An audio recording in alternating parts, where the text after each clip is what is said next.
Hey guys, I'm Timmy Orritt and I'm the sports therapist at Oswestry Rugby Club. I'm just going to talk you through a few of my pitch side essentials today, and basically just a few little items that I could not live without when on the side of a rugby pitch. Okay, first things first, you need a good pair of scissors. These ones came in my Physique Pro First Aid Kit. They're amazing if you need to cut dressings, laces, clothing, pretty much anything. The players might not like you for it, but these will get through them. So really essential if you need to remove anything quite quickly. These are super. Make sure you have a pair in your kit. Next thing, a big old tub of Vaseline. This is brilliant, really great at health stopping any little cuts or scrapes from bleeding, provides a really good protective barrier. Also great if any of your players are complaining of chapped lips or chafing, which a few of mine do, don't tell them I told you.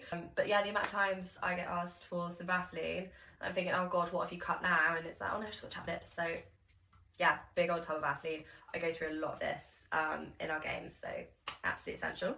And this massive tub also comes in your Physique Pro First Aid Kit, so another great thing from there.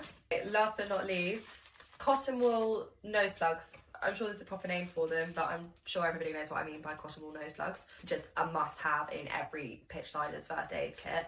There's 5 in a pack. Guarantee I will probably go through this pack in one game. Obviously great for the obvious nosebleeds, putting them up the noses.